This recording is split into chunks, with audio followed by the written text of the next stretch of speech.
Hello, welcome to my first YouTube video. This is Handy Dandy Repairs. I'm Dandy, I think I'm handy, and we're going to try and repair some stuff. Today we're looking at a couple, actually got two Dualsense controllers, so we're going to try and fix them up today. First things first, we need to test them, so we will jump over to the desktop here.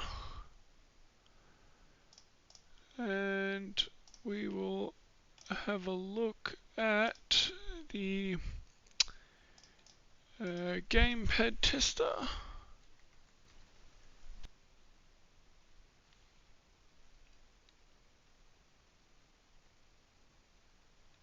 So it appears our left joystick is stuck. Alright, the right one seems good.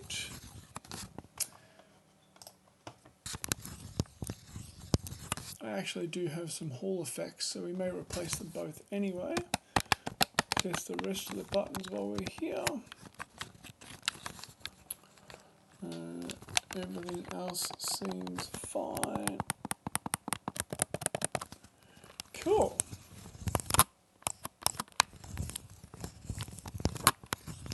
Alright, so that's that one. That's the white one, just needs a left joystick. And the right black one. You can't see at the moment because we're looking at the desktop, but both that left stick seems a bit dodgy as well. Yeah. Everything else so far seems good. Okay, so left joystick again. So again, might just put some Hall effects on it. Now if I go take us back over to the camera, you see this one is actually missing the rubber thumb pads on the joysticks as well, so we'll I think we've got some replacements for that. So white one, grab ourselves a pry tool, just a little plastic pry tool.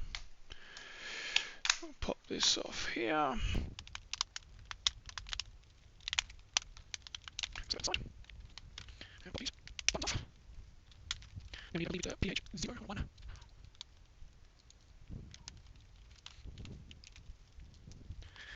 These plastics are going to need a bit of a clean as well. It's a bit disgusting. I don't know if you can see that real well, but a bit of finger cheese in there. Alright, now we've got those 4 screws out. We can take the backing off, grab these tabs here, and pull it up.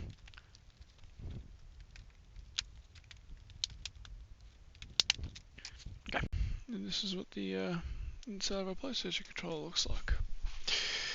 So, what we need to get to is the left joystick, which is down there. So, first things first is we'll remove the battery. Gently undo that. Now we have a few more screws. We have one in the middle here. Now we don't want to lose this microphone here, so we're going to gently take that off and undo that little ribbon cable there. Sit that back over there with the microphone. Got another ribbon cable down here. There's one up here. And there's one on either side here. And one this side. Just there. Now, we've also got rumble motors here and here, so we'll have to desolder them. So we'll turn this soldering iron on. Add just a little bit of flux. This probably isn't really necessary for desoldering, but it just, keeps it nice and clean. You can see, as you can see, the black goes on top. I'm not sure if you can see that. The black wire goes on top, red on the bottom. Grab ourselves a pair of tweezers, and we will desolder these wires here. Same on the side. And now this board can be removed once we bit those joysticks out through the hole. We can take them off.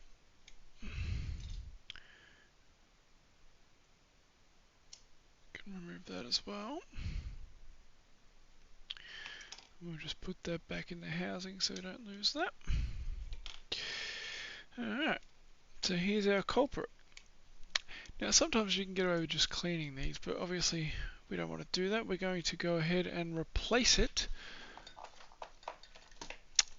And we're going to replace it with Hall effects, which are a different style of joystick. They use magnets instead of potentiometers, so less room for them to fail, less moving, wearing parts, etc. Now, there's a few ways that we can desolder these. My personal favourite is using low melt solder. So what we'll do is we'll get you under the scope. We'll bring the scope in, chuck some light on the situation, and we'll take you over to the microscope. Okay.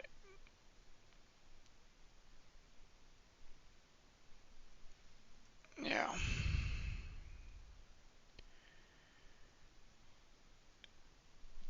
here's our first joystick. So what we're going to do is we're going to add a little bit of flux to this.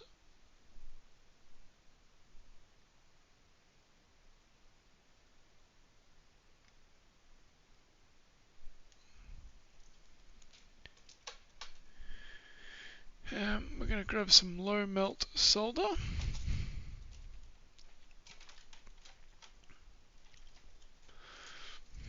Now there are many ways you can do this, one of which involves just hot air. That's something a lot of people do use, and sometimes I do as well, and I may still have to, but by adding the low melt solder it reduces the melting temperature a lot, which means you require a lot less heat in order to do it. And that is important when you're working on these, especially because there is a lot of plastic connectors on these because of all the ribbon cables, etc. They all connect via plastic connectors, and that's not something you want to get too hot because you can obviously melt them, and then you just have a hell of a time trying to fix that up. So by adding low melt solder, we just lower the temperature, and you can see that as I move around and try and get a little bit on all of these joints, you'll see they actually stay molten for quite a bit of time. So if we work our way around slowly, we can get enough heat into the board and into the components that they should just fall out without having to use hot air at all. But they are a bit of a ground plane, there's a bit cold in the room here, so you just got to keep moving fast, and eventually it just pops out like that. So then what we do is we can come in with our solder sucker, and just one hole at a time we can clean them up like so. Now there's other ways you can do that. Obviously we can use solder wick instead, which is another one people will enjoy using. I think the solder sucker just works a little bit quicker and is a bit easier instead of wasting all this wick. But for the sake of the demonstration, I'm happy to show both ways. You can see how much wick I've already gone through now, and I've only cleaned out a couple of holes. So this is why especially for these big ground planes, I just prefer a solder wick like that. doesn't take all that long to go around and do all the holes. Leaves them nice and clean if you hit them in the right spot, and just leaves them ready, nice and open, so that the new joystick can slide through nice and easily.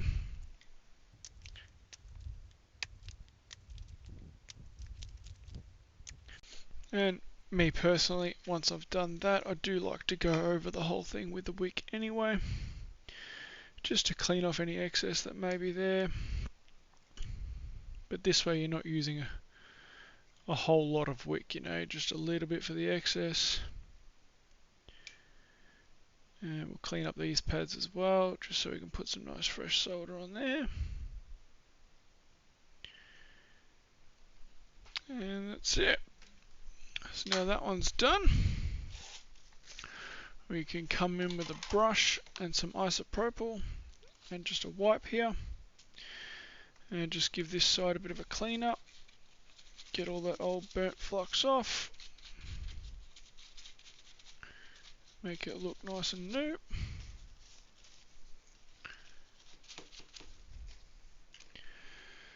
Then we'll move over to the other side. And same thing, we're going to apply some flux.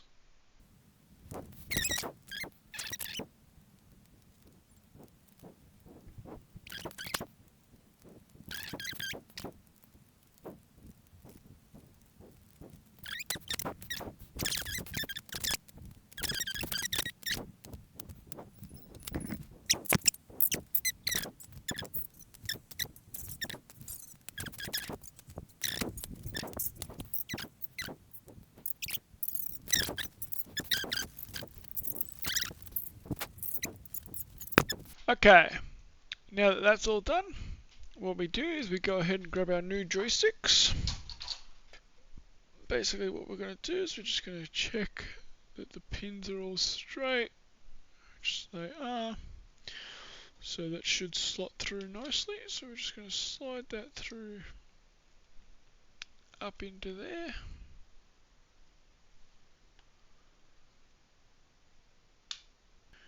Now, we're going to hold it up with a little bit of pressure, apply a little bit of flux. Now we want pressure on it so that it stays nice and firm to the board. We're going to get a little bit of solder on my iron, which might need to clean the iron tip. We're going to get a little bit of solder on the iron. We're going to come in and we're just going to add a touch of solder to this leg. And we're going to come around the other side, put a bit of flux on this leg, grab a touch more solder on the iron, and do the same thing here.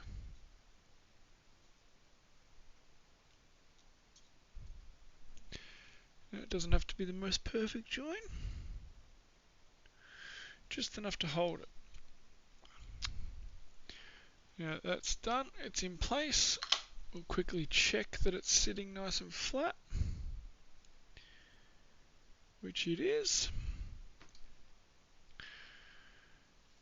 And we'll add flux to all the legs. Now we'll come in, clean our iron tip. Now this is the easy part, because it's through hole soldering, it's actually quite easy. So we're just going to touch our iron to both sides, feed in a little bit of solder. Same with all these little ones.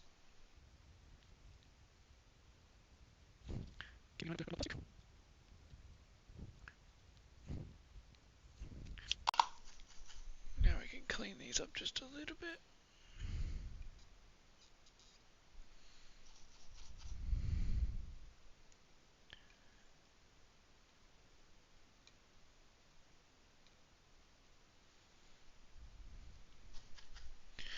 We'll add just a little bit of solder onto these pads as well, just ready for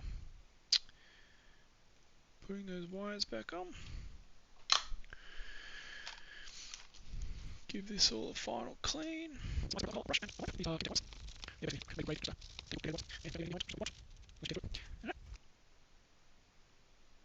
Now we can add a little bit of IPO directly onto the board. Give that a quick brush up. And leave it looking nice and clean. See, we have no bridges.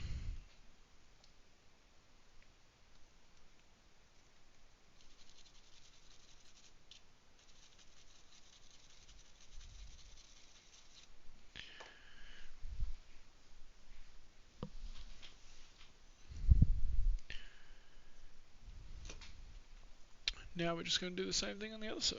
Just a little bit of isopropyl alcohol there. So now we're going to do the same thing on the other side. Exactly the same thing.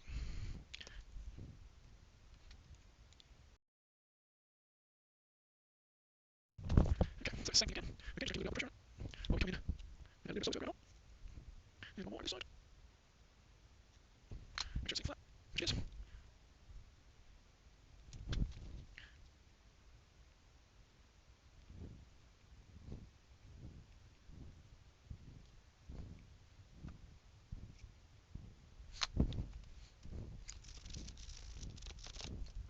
So let's do that.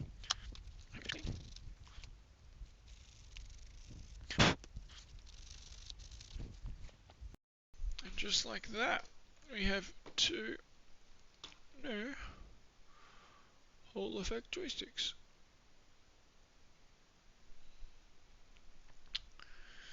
So now we'll switch back over to the overhead cam. Take it out of the holder here. And we're going to put it all back together. So we'll give these a quick clean while they're out of the housing.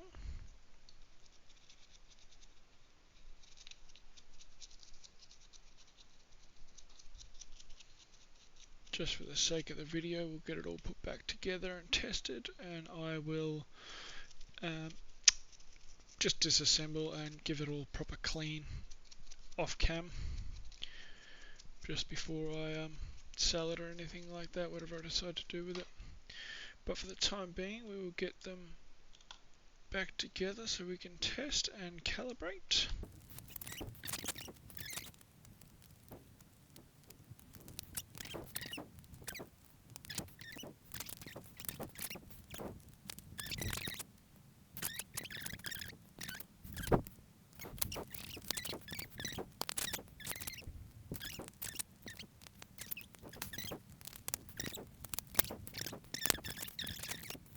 Now here's what we're going to do. We're going to plug it back in. Should light up, obviously. Get the light. Now we're going to go back to the desktop. And we're just going to refresh this. We're going to check that. Now you can see they center properly now. They're not stuck off to one side or the other.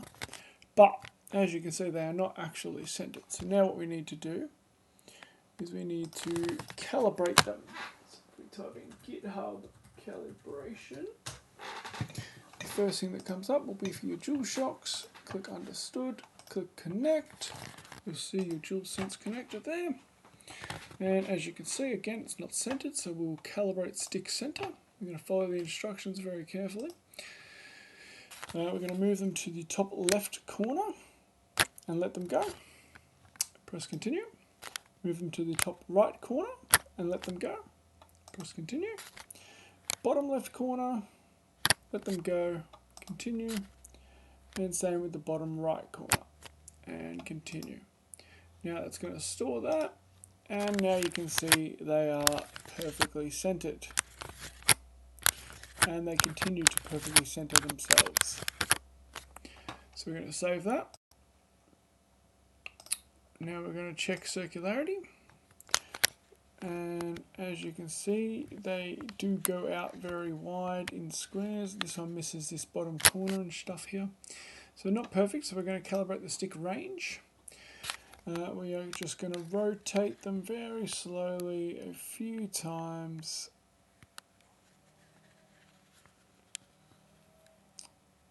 try to do at least 2 or 3 circles.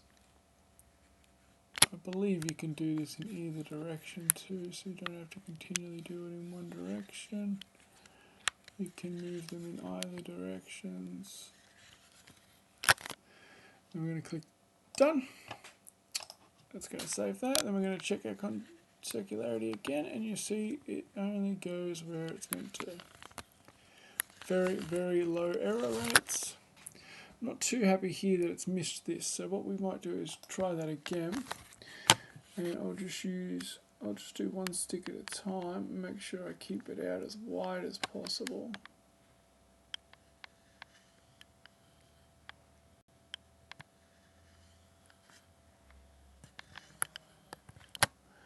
And same with this stick.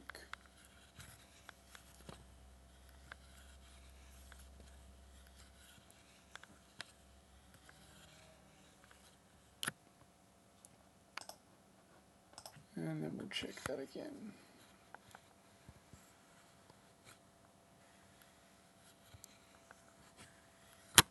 I'm fairly happy with that.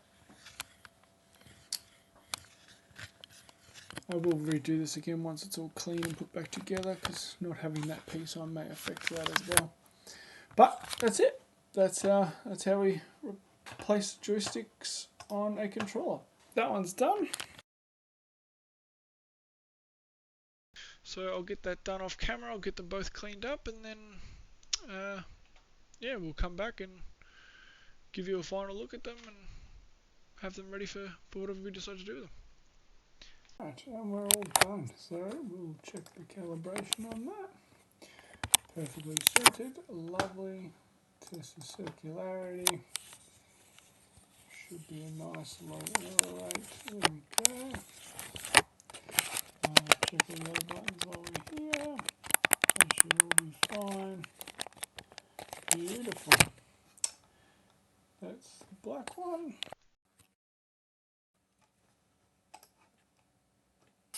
I may have to recalibrate this one. All the other buttons are good there. Alright, let's quickly recalibrate this one. Mainly just the stick range. We'll just do one nice slow circle all the way around and call that done.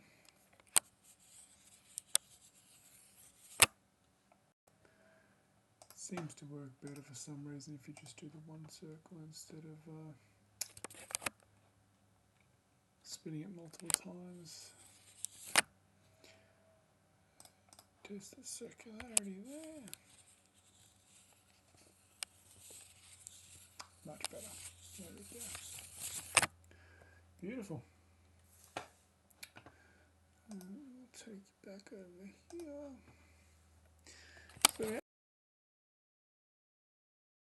together, nice and clean. And now they're ready to sell or bundle up with a PS5 or something, whatever it is that it may be. Thanks for watching, and we'll see you in the next one.